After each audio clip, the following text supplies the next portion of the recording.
Hi hello வணக்கம். இது உங்கள் அன்புடன் அன்பு. இது மார்னிங் கொஸ்டினுக்கான ஆன்சர். மார்னிங் என்ன கொஸ்டின் கேட்டிருந்தேன்னா, ஒரு ஆக்சிடென்ட் நடக்குது, அது டியூட்டி மேலே நடக்குது, அதுக்கு எம்ப்ளாயர் பொறுப்பா எம்ப்ளாயி பொறுப்பா?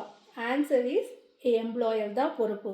ஏன்னா அவங்க டியூட்டி மேலே இருக்காங்க, அந்த டியூட்டி ரெலவெண்ட்டாக தான் அவங்க அந்த ஒர்க்கில் ஈடுபட்டிருக்காங்க. அந்த ஒர்க்குனால தான் ஆக்சிடெண்ட் நடந்திருக்குன்னா அந்த எம்ப்ளாயர் தான் பொறுப்பு அப்படின்னு state of Rajasthan versus Vidyavati கேஸில் சுப்ரீம் கோர்ட் டிசைட் பண்ணியிருக்காங்க. அதில் என்ன சொல்லியிருக்காங்கன்னா, 3 எசென்ஷியல் கண்டிஷன் ஃபுல்ஃபில் ஆகணும். அது எம்ப்ளாயர் எம்ப்ளாய்மெண்ட் ரிலேஷன்ஷிப்பாக இருக்கணும், அது ஒர்க்கிங் டைமில் இருக்கணும், அது ஒர்க்கு மேலே போகும்போது நடந்திருந்த விபத்தா அல்லது ஒரு தவறுதலாக இருக்கணும். அது ஈவன் தோ கவர்மெண்ட்டு அந்த எம்ப்ளாயராக இருந்தால் கூட அந்த கவர்மெண்ட் தான் லயபிள்.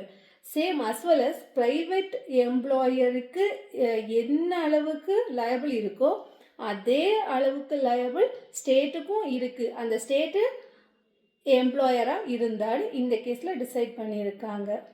பாய். இது உங்கள் அன்புடன் அன்பு.